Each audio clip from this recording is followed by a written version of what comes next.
Okay, good afternoon, everyone. It's nice to have you here. Thank you for bearing with us as we continue to adapt to the 21st century and learn our technological solutions here. I'd like to welcome you. My name is Nathan Rigner, and I am the Director of Outdoor Recreation for the Commonwealth of Pennsylvania. It's good to have you here today. For this webinar about the outdoor workforce. I want to highlight for you that we are recording this webinar, and by continue to joining us here, you've given us your consent to be part of a recorded event, and we thank you very much for that. The webinar that we're having today is a follow-on to one we hosted in November about the outdoor industry in Pennsylvania, and highlighting the economic significance of the outdoor industry, $14 billion contribution to Pennsylvania's economy. The data that economic impact study was based on from the U.S. Bureau of Economic Analysis highlights that there are at least 152,000 employees in Pennsylvania's outdoor workforce. And today's webinar, I'd like you to think of it as 152,000 people work in Pennsylvania's outdoor industry. Who are they? We're gonna hear from a selection of our outdoor workforce today about the successes and challenges they face, the nature of their work, and how their work helps to connect Pennsylvania's communities to the outdoors and spur community and economic development in our Commonwealth. Today's webinar is in part a precursor or a teaser, maybe, if you will, for a series of stakeholder meetings that we'll be having over the coming month around the state to help grow outdoor recreation for Pennsylvania. So with that, I'd like to begin with the first of our guests today, Lori Phillips, the president of the Pennsylvania Ski Area Association, and the operator of Ski Big Bear at Mashpee Mountain in Northeast Pennsylvania. Lori, it's nice to see you. Let's see if we can get you up here on the screen with us. Thank you. And we got to get you off of mute too. Okay, let's give it a shot. How you doing, Mary? Or Lori, I'm sorry. I'm good, Nathan. Thank you. How are you today? I'm doing well. That's some nice ski lodge appropriate decor you have in the background. Thanks. And that's my house. So I take that outdoor rec theme all the way through my life. And thank you for this opportunity to speak on behalf of employers and employees in outdoor recreation. As you mentioned, I represent the Pennsylvania Ski Areas Association. And in Pennsylvania, the ski industry is always actively hiring. And we fully support the recognition and elevation of employment in outdoor recreation. At Ski Big Bear, where I work, located in the far northeast corner of Pennsylvania, we are one of the smaller areas in the state. And annually, we hire about 150 seasonal employees. And there are people that are definitely looking for that seasonality in employment. We get applicants that may work in construction or landscaping in the summer and need winter work to get through the year. But we are also looking for year-round employees. Ski areas have needs for individuals willing to work as mechanics, accountants, marketing gurus, human resource technicians, and food and beverage staff, and that's the short list. Consistently, surveys of those who participate in skiing and other outdoor retail recreation highlight the staff as the #1 reason they enjoyed their experience. These staff provide that personal touch to fit you to your equipment or provide instruction. You want a real person to answer your questions, and we can't do it without staff members that enjoy working with people. Not everyone wants to or is meant to work remotely or behind a computer. We that work in outdoor recreation obviously enjoy being outdoors and not just on sunny, warm days. We enjoy sharing our love of a specific activity and work to remove barriers so everyone can find a way to participate. We share and teach an appreciation of nature. We see ourselves as stewards and protectors, and we recognize how fortunate we are to work in the industry. But to others, people that work positions in outdoor recreation are often seen as being lost or working kids' jobs. I once tried to offer someone a year-round job that had recently graduated in accounting, and his parents encouraged him to turn us down because a job in outdoor recreation wasn't seen as prestigious enough. Our year-round employees are not only paid competitively, but also have retirement plans, health, vision, dental, and life insurance, and a fantastic work environment. Some are full-time, some are part-time, some are seasonal, some are year-round, but the truth is we can't do it without them. Our staff need a living wage with benefits and respect, and consumers don't get a quality experience if we don't have them. I wanted to highlight a couple of the challenges that we face. As a business, we are offering jobs in an outdoor sector, and we're constantly trying to keep pricing for activities affordable while providing competitive compensation packages and battling a stereotype of what it means to work in outdoor recreation. As an employer, we are so grateful for our staff. They are truly what bring the consumer and the experience together. But some of the things we need is recognition for the dollars we bring to the state and our local economies. The ski industry alone provides over $500 million in direct and indirect economic impact, usually in Pennsylvania rural communities. We need planning that helps us to support those working in outdoor recreation. Our employees need to be able to live near where they work. There's no public transportation in many rural areas, and so many outdoor recreation hotspots are also vacation hotspots. Home prices are being driven up and out of the range of affordability. Rental housing seems to have become almost exclusively available to those willing to pay thousands per week to vacation, and our employees are pushed to live farther and farther away. Our employees and guests need access to health care. Our business is located in a county with no hospital and no urgent care facility. We have so many small businesses that support themselves by promoting the great outdoors in our area, and we all need employees. Can you imagine being a family that enjoys outdoor recreation and having to make a career choice that involves a decision to move or stay in an area without an emergency healthcare facility? We need training and certification programs that recognize and develop skills and best practices, especially for those that may have entered outdoor recreation fields without attending formal higher education. And we need resources to build an infrastructure that helps to support individuals that choose to work seasonal positions and the businesses that need seasonal employees to provide information on positions as well as benefits, often reserved only for year-round full-time employees. It's exciting to see an opportunity to work with the State Office of Outdoor Recreation to identify, bring awareness to, and hopefully ultimately lessen some of these challenges. Thank you very much for those thoughts, Lori. You covered a full range of topics there, and what strikes me from your comments is the way that the factors that affect employees in all industries also affect employees in the outdoor industry. I think you're right to highlight oftentimes these jobs are thought of as a good time for the summertime, or something that you can do to keep yourself busy and have a little fun.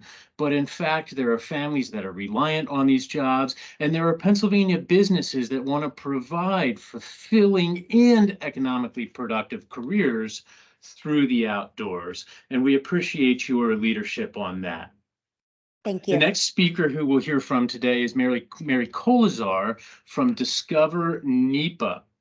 Discover NEPA is a destination promoter in Northeast Pennsylvania that is working not only to bring outdoor recreationists and visitors to Northeast Pennsylvania, but to help use the outdoors to attract and retain businesses to that area of the Commonwealth.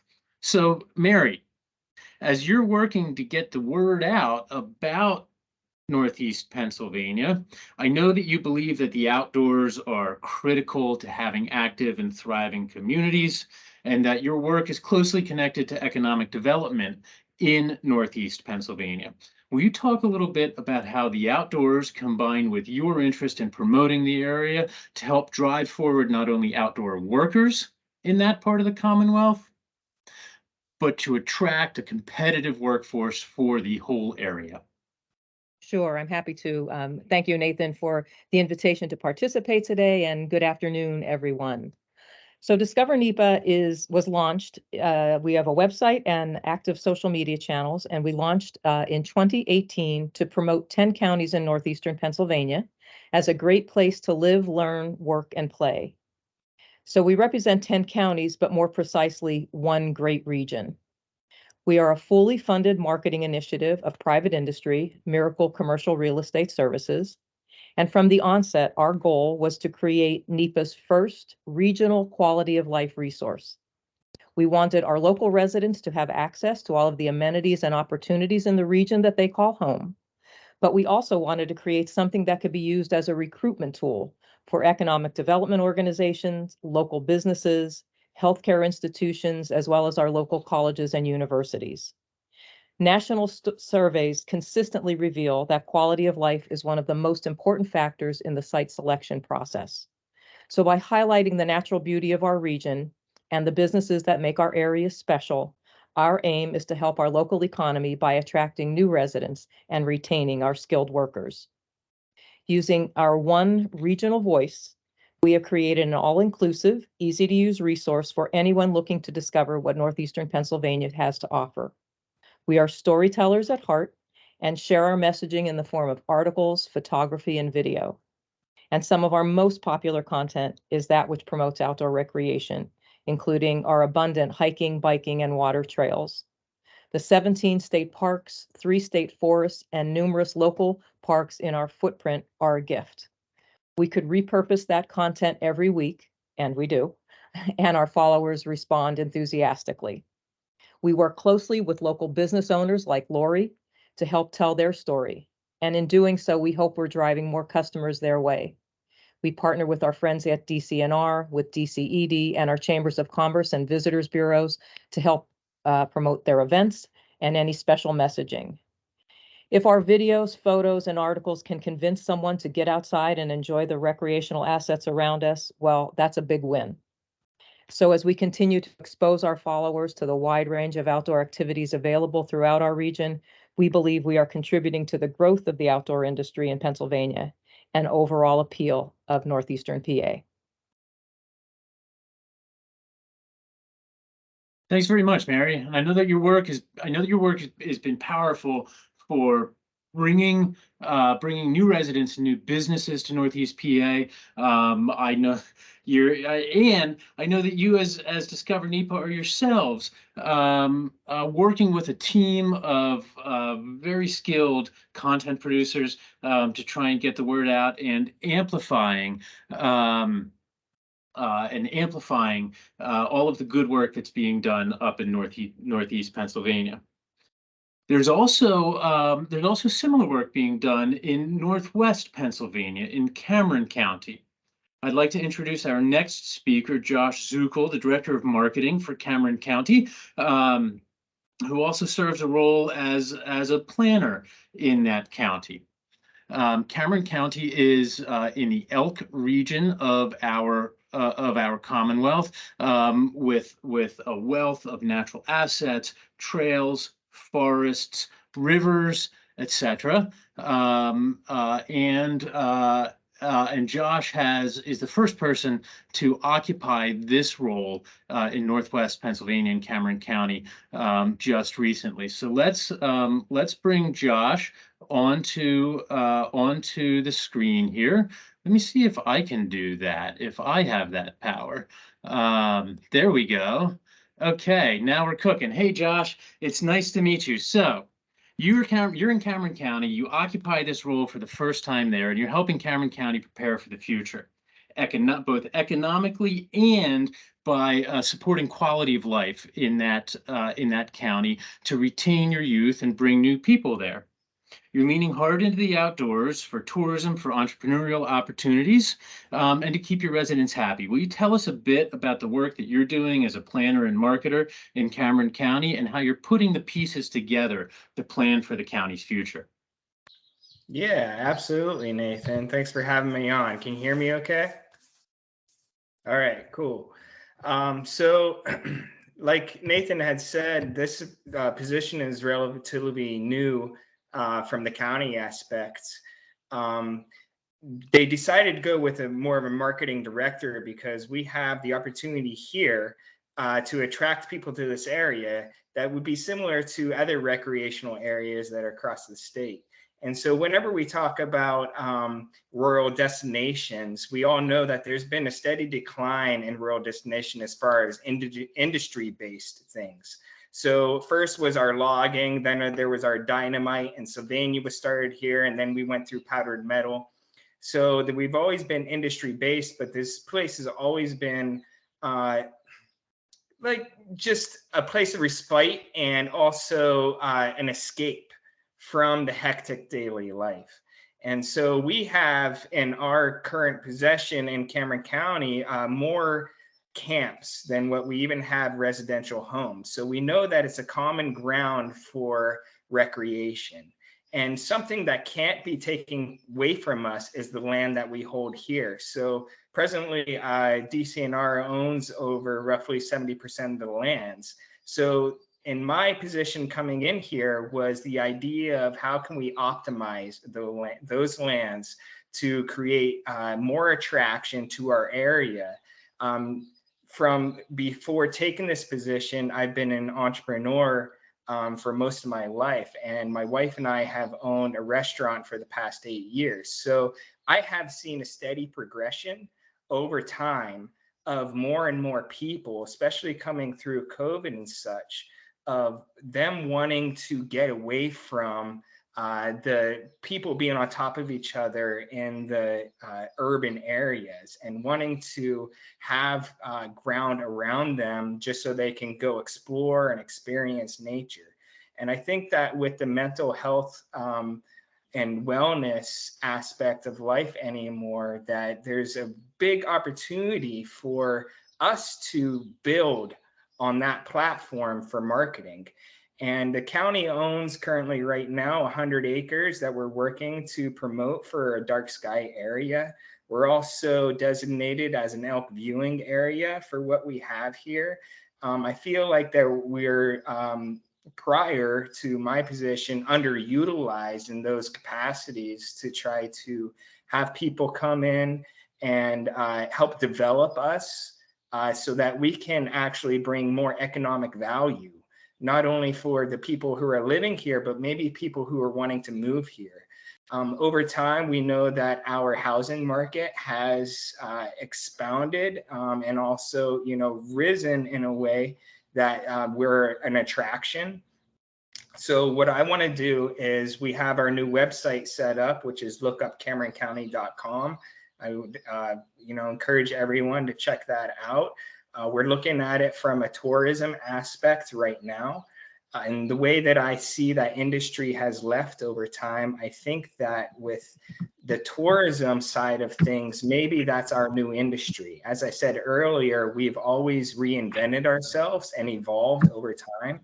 But I see Cameron County being a major attraction for what people are looking for in gravel riding or the new fishing and fly fishing regime that's happening.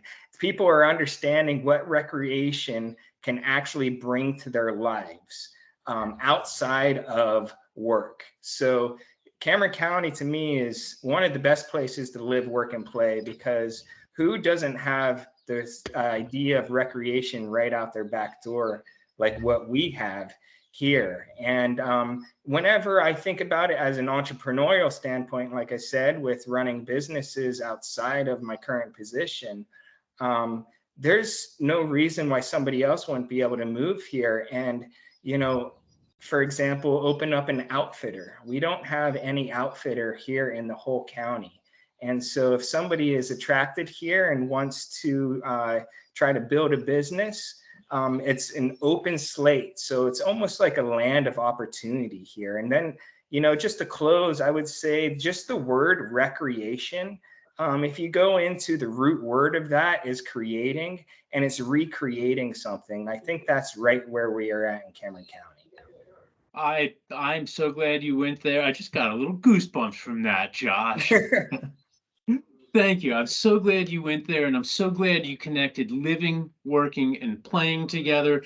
That's what we're here to talk about. We're talking about using outdoor recreation to recreate Pennsylvania, to recreate our workforce, and to tie together the work and the play in the outdoors for the improvement of all of our lives. And the work you're doing there at the county is truly on the ground and very important work. Thank you. Thank you very much for sharing your thoughts with us. Our next guest that we're hey, Luke, you're a little early. I'm gonna our next guest that we're gonna bring onto the screen is Rich Overmore, President and CEO of Fourth Economy, a mission-driven community development consulting firm in southwestern Pennsylvania. Rich, you work with Fourth Economy, which, and you can correct me if I'm wrong, which I believe is the entrepreneurial economy. And Fourth Economy is the consulting firm that helps to create great communities and strong economies here in the Commonwealth and around the country. The outdoors have been central to your work.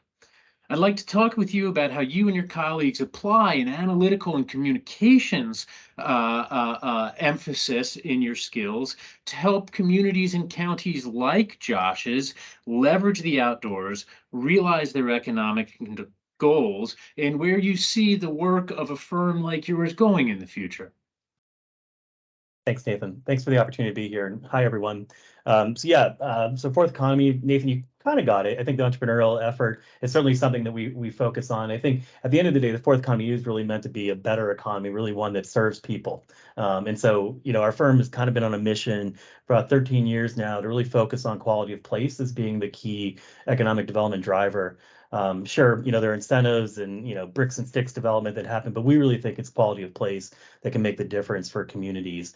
And so, our work there's three areas that we relate to the outdoor economy. One is that strategy of thinking about what are the assets, what are the amenities that we have, what do we need in our community to make it a more vibrant, to make it a quality of place opportunity. Second area is looking at that impact. So really helping whether it's outdoor economy, environmental organizations, arts and culture a lot these days, really translate what are the activities that they're doing, how does it relate both to direct economic impact through the employment that they have, the tourism, the tax revenue that's brought into a location, and then the ancillary, so the jobs that are around there to support those kinds of industries, both through things like gear manufacturing and other direct impacts that you can have.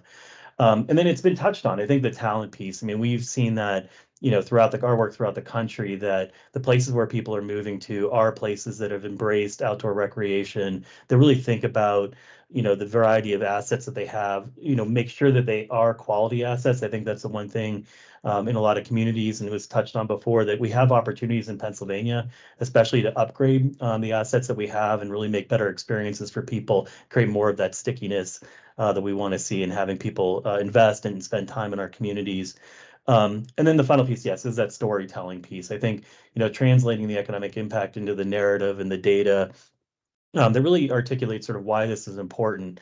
I think, I said we've been at this for 13 years. I feel like in the last 3 or 4, we've kind of hit that tipping point finally, where we see economic developers around the country understand the value of their outdoor economy. They're hearing the conversations from HR representatives when they're coming into the communities.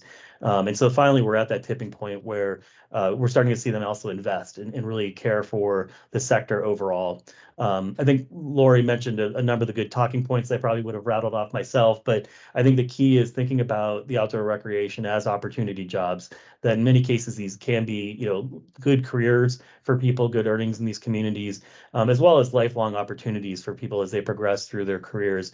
So we really see the outdoor economy being all of that. And I think finally, I think the thing that we think a lot about is the inclusive opportunity that the outdoor economy provides. I think it's one sector that they're pretty low barrier to entry level entry into outdoor economic opportunities and outdoor opportunities is something that you don't need a lot of resources really in many cases to get into, and so we see that as an inclusive opportunity.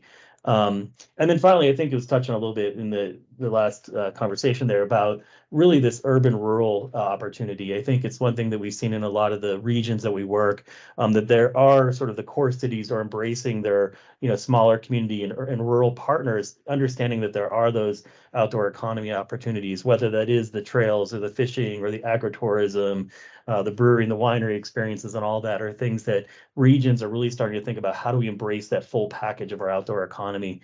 And so that's all the work that we've been doing, and so it's been exciting. I think probably these days about 20% of our work, and we're a pretty growing business. So to your point, I think we're pretty bullish on where the opportunities are to support communities in this important work to grow both the economic opportunity for people and the businesses that are serving this industry. So again, thanks for the opportunity. Thank you. Thank you for spending your time with us. Thank you for the good work you're doing. Particularly, thank you for being a Pennsylvania company. We're very proud of you, and couldn't be making the progress growing our outdoor economy and growing outdoor recreation for Pennsylvania without help like yours. Yeah, thank you. Rich talked to us about talent, and he talked to us about the importance of upgrading our outdoor infrastructure in the Commonwealth. And I can think of a few more talented people working in the outdoor space, and a few more people doing truly on the ground work to upgrade our outdoor assets in Pennsylvania than Eric Berenson. Eric, welcome. Eric Berenson is a trail builder, professional trail builder with Pennsylvania Department of Conservation and Natural Resources, a colleague of mine. He had a long career as a professional trail builder working in the private sector as a contractor. Eric, you are a specialist. You are a specialist, number one. You work outside, number two. You're part engineer, you're part artist. At least this is the way I see you. You're part engineer, you're part artist, and you're part a community organizer as well. To many, it seems that trails may grow in the woods like trees do, but they actually require design, construction, maintenance. They require connections with community. They require building a group of stewards around them, and all of that requires a specialist like you. Why do trails, these things we often take for granted, we require such specialized knowledge and skills? What are the kinds of work that you've been doing to help transform our trails here in Pennsylvania for the benefit of our trail users and public lands? And how is all of that informed by your roots and your deep passion as a recreationist? Thanks for having me on here, Nathan. Can you remember all those? Yeah, that's a good long one. And really just hearing you kind of say all that again makes me think about trails as a living thing. That they're constantly changing, they're constantly growing, and with that, if you're going to work on them, design them, engineer them in a sense, it does require a specific skill set. And kind of playing off of Rich talking about the job opportunities out there. I mean, this is one that is out there and available. There is avenues for people, whether that's in volunteer work or in a career path, to work on recreation trails. So I know the things that I'm normally looking for, for people to work alongside of me or that I bring to the table a lot is creativity is number one in the trail world, as well as problem solving and critical thinking. Those to me are way higher in importance and detail than the strength that you might need to come out to the woods and do the heavy lifting. And mostly it's because the trail environment is a backcountry environment with limited resources. So when you're trying to pull off a construction project that's miles from nowhere, you can see where a lot of that has to come into play. My favorite example is a project that I did with the U.S. Forest Service, where we built a staircase that was actually cantilevered off the side of a cliff, way out in a backcountry setting. And the specifics of that project involved bringing in the National Guard to helicopter drop all of our materials into the backcountry, and the rest of the construction was done hanging from ropes and harnesses off the side of a cliff. So you can see that it's a real creative atmosphere out there. So what I've learned in my career, kind of bringing it to home here in my current work with DCNR, is I'm currently assessing the issues that I can find in our current recreation systems on the Rothrock State Forest. And with that, once I define an issue, I'm providing a sustainable and accessible solution to those issues, as well as doing it with as much minimal impact on the landscape as possible. So one of my biggest projects to highlight recently was the reroute of a trail called Kettle here on the Rothrock State Forest. We had a severely eroded trail that was heavily trafficked and was slated for decommission. So when it was approached, I approached it with the idea to put a new sustainable route on the ground, but do it in such a way to engage our users and have the actual trail users be part of that experience. So invited a lot of people from our user groups in to help with the design and the construction of that. And what that ended up doing was created new stewards. We would constantly have a need for volunteers on the trail, and by engaging them in the breaking of the ground on a new trail segment, really bonded those users to the landscape, kind of the same way that a farmer may have a bond with their fields. Now, these users who have helped create that trail will be stewards, hopefully, for the rest of their life, now that they have that connection. So some other things that I think I bring in, as a trail builder, maybe my own methodologies, is the idea of progressive experiences. A lot of times we have a decent amount of mountain bikers on our forest, and they're looking for new opportunities as their skill sets grow. Well, we don't always have the ability to provide a different difficulty in trails for every user out there.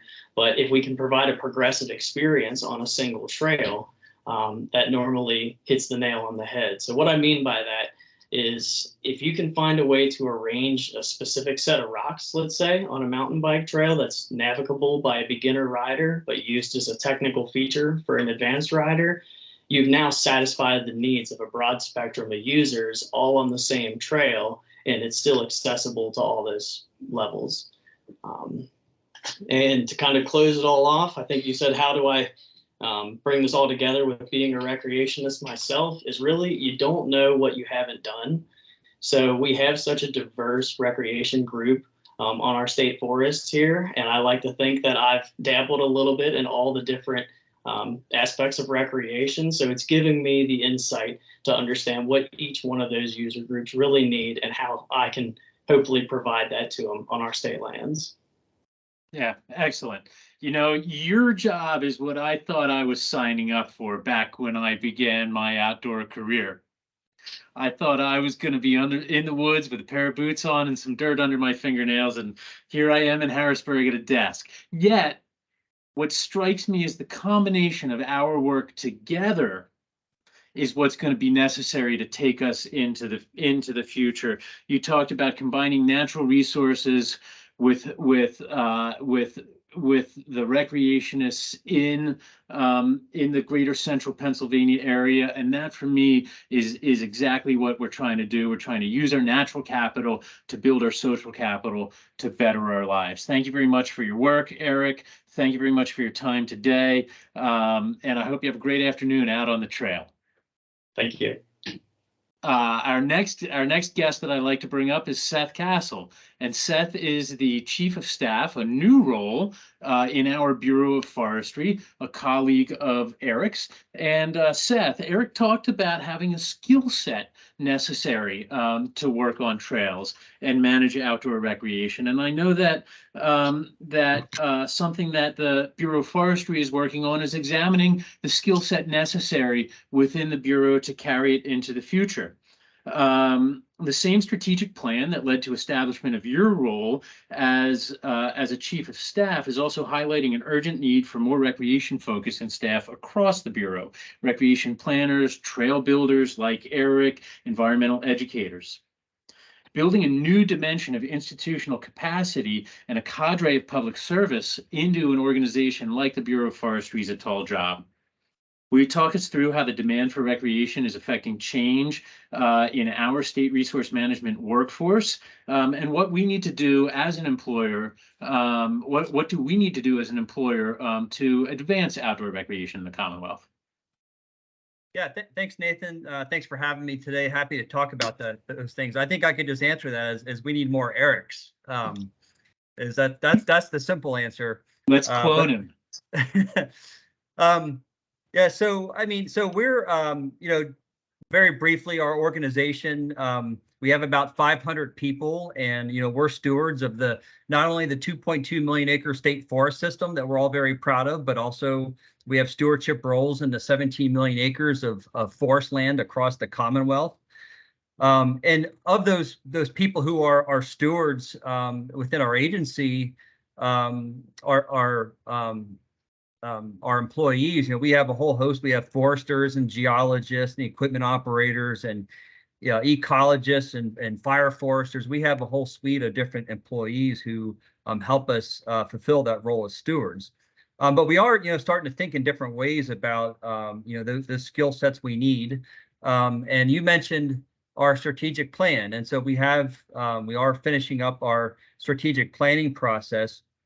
And what we're seeing, a few years ago, we celebrated our 125 years as an organization, and recreation has always been a part of the state forest system. You go back and you see pictures of the early 1900s of people camping in the state forest and people hunting and fishing in the state forest.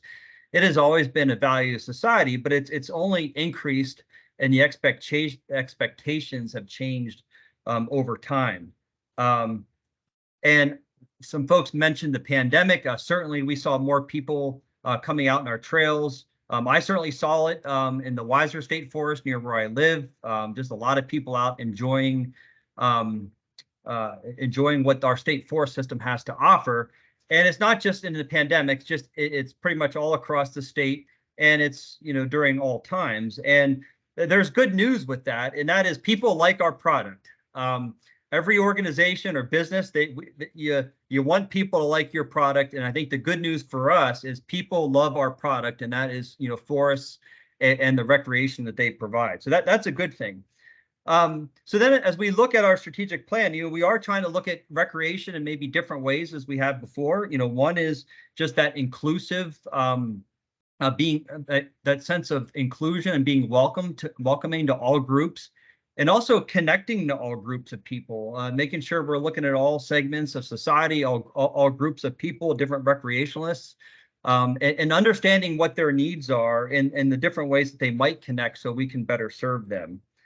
Because we think those connections are very important. It's not just important from a recreation perspective, but for a stewardship perspective, is when people care about something that we think that they're more apt to be stewards and to look after their long-term their long-term health. And then I guess the third part of it would just be deliberate planning, to manage, as the demand has increased. Like we said, that's a good thing. People like our product, but we have to manage the product a little bit more intently through more different kinds of skill sets within our staff, and also more deliberate types of planning. And then I guess I'll wrap up just talking about people. We manage the resource for people, and that it's not question that people value the resource, but we also manage with people within the organization. And so thinking about who we have in the organization, I mentioned Eric, and I was joking a little bit, but I was also being very serious. I mean, his skill set really represents the kind of folks that we are trying to attract to help us manage the recreational opportunities within state forest. But there are also different ways we have to grow. We have to grow, all of us within the organization have to better understand what deliberate planning and recreation management looks like. We have to better understand how to connect with the people visiting the state forests, as we've talked about, and what their needs are. So there's an understanding piece of that. But then we also have to look at more people that have a planning background that can look at an area state forest and help us balance the different resources out there, recreation and or ecological. And also looking at the kinds of people we have in the skill set to connect with those visitors and to communicate with them, to foster those connections, foster those awareness. Stewardship and sustainability are certainly pieces of that, and that communication and connection with our stakeholders and visitors is very important. So all that wrapped in is that we're trying to respond to the needs of society. That's the definition of forest management. I'm not sure if people who got into forestry decades ago really thought of it that way, but that's certainly how we need to think about it now if we're going to meet the demand, sustain the resource, but also respond to the recreational needs of society. Thank you, Seth. I often think about, this is a little funny, outdoor recreation is to our forests as the post office is to our federal government. It's the part of that system that touches our lives every day, that brings us the good stuff, brings us packages, hopefully not too much junk mail, but it's the touch point between us as residents and citizens of the Commonwealth and stewardship of our natural resources. So I want to thank you and the Bureau for the good work you're doing to deliver those recreational benefits to Pennsylvanians. I want to wish you good luck building out your recreational workforce so that you can help build us more outdoor recreation. And yeah, let's get some of those tree geneticists on getting some more Erics out there. So thank you very much for your time, Seth. Our next panelist, we're running right through them here. Our next panelist is someone who we can be very proud of having here in Pennsylvania, Emily Zabel. Emily, when Eric was talking to us and he mentioned the need for creativity in his work, I thought we're going to revisit that point when we bring Emily onto the screen. So Emily, you're the network relations and content designer for the Pennsylvania Downtown Center. You're also an author and an artist and have a side hustle with Wilder Mile Creative, an outdoor-focused photography and design firm. In all of this, you're telling stories. You're telling stories of the connections between people and the outdoors and communities. What inspires you to do this? And how does your day job as a content producer and network manager for the Pennsylvania Downtown Center and your creative work help come together to help you realize your inspiration and live a recreation-filled life here in Pennsylvania? Thank you, Nathan. Can you hear me okay? We got you good. Okay. I am in a hotel in Boston. I am not in Pennsylvania right now at the Main Street Now conference, so it still feels very relevant. One of the first stories, I don't know if you remember this, Nathan, that we chatted about was actually, if you talk to somebody that went out fishing all day and they didn't actually catch any fish, but they were like, wow, that was a really good day. And that's what really interests me. And that's the kind of thing that inspires me, because I think that's the soul part of all this work. I mean, we see all the numbers, we see, the impact of outdoor recreation, but there's kind of this other piece, and it's the human piece. And those are the stories I like to tell. I think people have to be empathized with first, and they have to be inspired and feel that empathy before they can really be empowered. And so my role in creating content, and I do kind of a broad mix between photography, writing, I'm a painter as well, photos, video storytelling. All these things are really to tell their story and to help them feel like a hero in that story, because I think that's a big part of adventure. And this really does actually create or connect very directly to my day job with the Pennsylvania Downtown Center. So we are the state coordinating program for the Main Street program in Pennsylvania. So it's very much a grassroots effort. It's community-based. It's from the bottom up.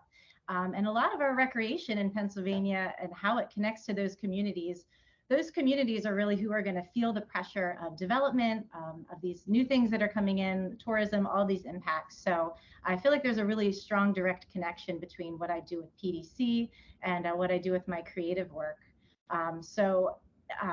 And kind of that, you know, I think just the evolution of me as a person and as an artist, I think, you know, in my teens and early 20s, I had very much this ethic of go forth and get lost. I just wanted to be in the woods.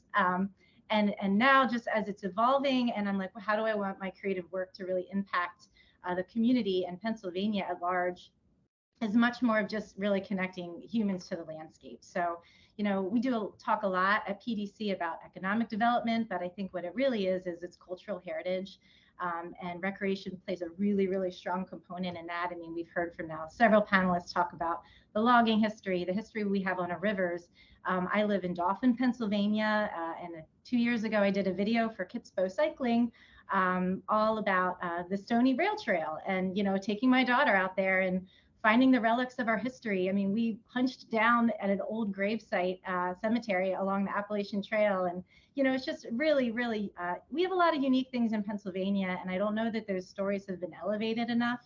I just had a piece that was published in Bikepacking Journal, and it was pretty cool to see Pennsylvania listed alongside British Columbia, Finland, Germany, all these other places where these stories are coming in from bikepacking across the world. And I'd love to see Pennsylvania more on that stage. And I think I can play a really strong role in that.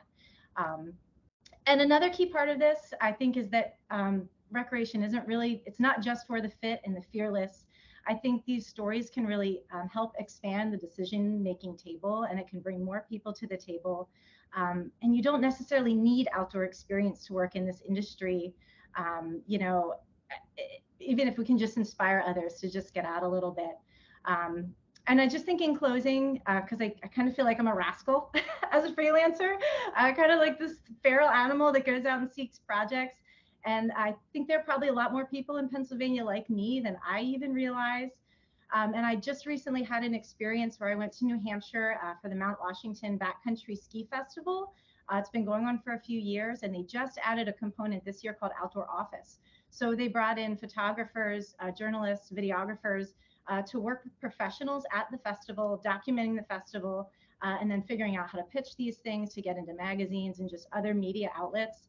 And I just think the more that we can do in Pennsylvania to create those pipelines and to help build that network that elevates the story and elevates our profession, I think that would be really valuable as I continue to grow this and connect with other people in the state that are doing the same thing. So. Thanks, Emily. An outdoor office, that's something that I think many of us strive for.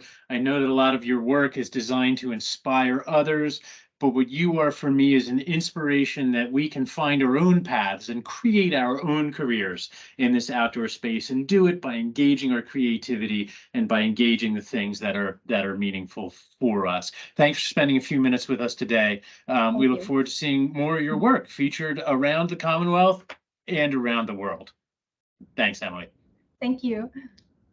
Okay, our final two speakers are going to bring us home with a relatively comprehensive story of the outdoor workforce. And I think Emily did a great job in helping to tee up some of the points that I hope you'll share with us today, when she talked about being in the outdoors, having a job in the outdoors. Developing your career with connection to the outdoors isn't just for the fit or fearless. It's not just for those of us who have been deeply entrenched or ensconced in this topic for some time. There's a place for us in all of this, and there's ways for us all to get involved. So Valerie and Luke, you and your colleagues at Venture Outdoors see the importance of the outdoor workforce and are building a workforce development pipeline out of your location in Pittsburgh. You have mentorships for youth that help prepare them for outdoor careers. You employ and empower an outdoor workforce of highly diverse backgrounds, and you're launching professional development programs and certificates to help existing outdoor workers skill up, all not from the PA Wilds, not from the Poconos, but from downtown Pittsburgh. Why is Venture Outdoors leaning into these kinds of programs? Why is our second largest city the right place to do this? And how will your work have an impact both on the Pittsburgh community and on the Commonwealth as a whole? Thanks, Nathan. I really appreciate that. I think Seth really hit the nail on the head, is that we have to manage our product and we have to respond to the recreational needs. And those needs aren't just basic, recreation in the outdoors, but it is STEM activity in the outdoors, right? Not all classrooms have 4 walls. It is senior programming in the outdoors. It is about aging well and aging in your home and being able to maintain mobility, socialization, and your mental wellness through that. This is huge, right? It's not just about tourism. Venture Outdoors has been in the Pittsburgh region for 20 years, and in that 20 years, we've created over 800,000 outdoor experiences. So we've worked with a lot of people, and we've created a lot of experiences. The largest thing that we do is paddle sport, kayaking.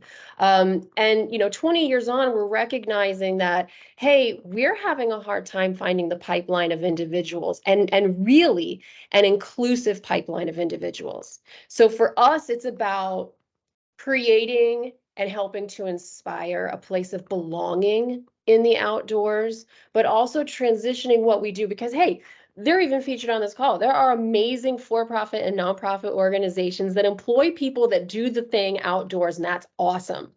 Adventure Outdoors, a big part of what we do is youth education. So we have this pipeline of children 0 to elementary school that we are in school with, we are after school care for, we are introducing them to the outdoors, we are taking children who have never left their neighborhood down to the Allegheny River and putting them in kayaks, and they're having a really amazing, eye-opening experience. And if you've never seen the city of Pittsburgh, by the way, from kayak, you're really missing something. And then the mentorship program, pairing children of color with practitioners of color within the outdoor industry. All of that rolls up into our young adult programming between the ages of 18 to 26. All of this is coming together in a beautiful way to help us transition the organization and move into workforce development. And one of the largest steps we've done to do that is to become Pennsylvania's first ACA Pro Paddle School. And I'm going to hand it over here to Luke in a minute, but the importance of that and the importance of having that developed in an urban environment. One of the other speakers, I think it was Josh, said, recreation is right out your back door. It's right out your back door in Pittsburgh too. Right? We really talk about, it's not just backwoods, it's also the urban environment. It's also our city and county parks. It's also your front porch. That's also our outdoor environment. So inspiring individuals who, you don't need a 4-year degree to do a lot of these jobs, but you do need certification and you do need training. And that's where our ACA Pro Paddle School comes in. Luke, do you want to step in here and talk a little bit more about the Pro Paddle School and our plans in the next few years? Of course. I think Mary said it best. She said we have the gift of outdoor assets across all of Pennsylvania. And a lot of you may not know this, in Pittsburgh, we have these 3 monstrous rivers that run right through the city. So of course, paddle sports is our thing, and it's very simple to get a boat and get out and get on the waterways and really take in the mental, the physical, and the social benefits of being in the outdoors. So the Pro Paddle School is going to be a great way to do that. It's going to enable people from the Commonwealth to learn how to paddle, to take advantage of these resources. But it's also going to give us a platform to launch people into the outdoor industry. I think Lori and Mary and Josh all hit it well. We have this tremendous opportunity in the state and the Commonwealth. So this is just one way to get people involved and see that, yeah, they can make a lifelong career out of this. So we're going to be training people to paddle, but we're also going to be training people to be instructors and to launch their own instruction schools, so they can go out and they can train people and they can take advantage of this industry. That's just really a tremendous opportunity for all of us. Thanks for sharing those thoughts. The work that you're doing on that, both, I'm going to say the pipeline from outdoor curious to outdoor knowledgeable to outdoor professional is absolutely vital. And the work that you're doing to expand the community of outdoor recreationists and outdoor professionals across a host of characteristics for us is absolutely needed. And why while we are very proud of and inspired by the work that you're doing in Pittsburgh, we're going to work to grow this all throughout our Commonwealth so that our cities, our rural areas can take advantage of these programs as well. And that's, a shout out to Kelsey Brooks, who's on the phone and is working on the Thrive Outside program in Philadelphia. We're coming for you next, Kelsey. So thanks a lot. Okay, well, we've had a full program this afternoon. We have heard from business owners, from association leaders, from destination developers, county planners and promoters, consultants, trail builders, chiefs of staff, content producers, artists and creative professionals. We've heard from educators and outfitters today. And the reason why we heard from all of those professions is to highlight the diversity of jobs in our outdoor economy and to try and stimulate in your mind both where you and the people in your lives can go with their careers in the outdoors, and to help us understand that the outdoors in Pennsylvania are an industry or a sector of our economy that we can nurture and we can use for the development of our communities and the prosperity of our economy here in the Commonwealth. Just prior to departure here, I'm going to drop 2 links into the chat for everyone. One of these links is to an invitation to our regional stakeholder meetings that are coming up in April, during which we're going to be talking more about our efforts in the Commonwealth to create a Pennsylvania Office of Outdoor Recreation to unite, grow, and strengthen our outdoor economy. Please do consider joining us for one of those meetings if you're able.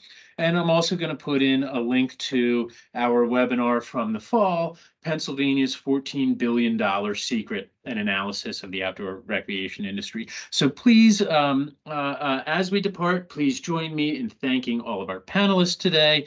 Thank you for your time. I hope you've enjoyed and learned from the program today, and I look forward to talking with you again soon. Thank you very much.